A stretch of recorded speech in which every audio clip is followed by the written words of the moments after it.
Good morning po sa inyo lahat. Isa pang maliyugto na ating Daily Bible Blessings.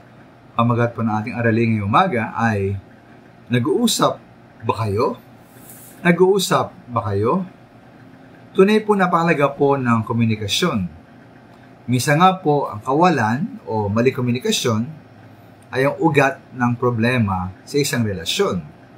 Minsan naman po ito po ang katibayan na may problema sa isang relasyon.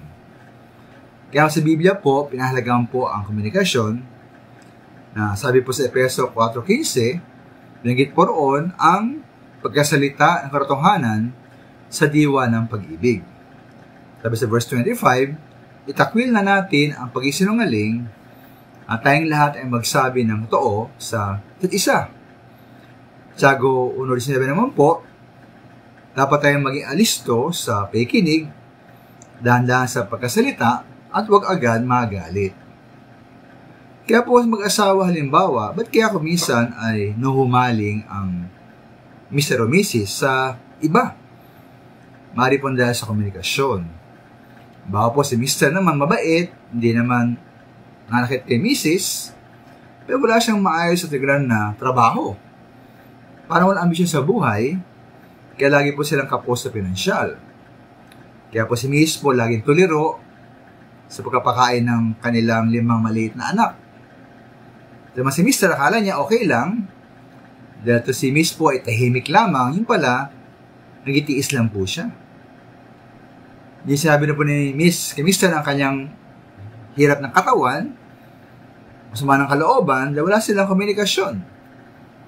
Hindi matatanong ni Mr. kung kamusta na si Mrs. Kaya na magkaroon ng kakataon, tapong si Mrs. ay iniwan si Mr. at sumama sa ibang lalaki.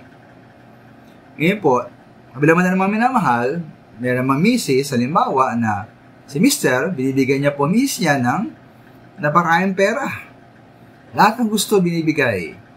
Maliban nga lamang ang panahon at atensyon ni Mr. kay Mrs. Ngayon po, nasasabihin ni Mrs.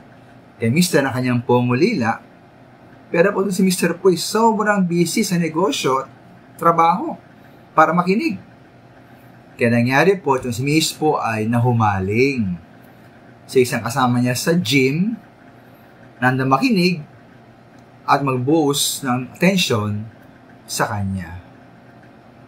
Yung mga minamahal, no, hindi kaya naiwasan ang mga trahedyang ito kung lagi lamang nag-uusap ang mga mag-asawa at magbigay ng panahon sa isa't isa.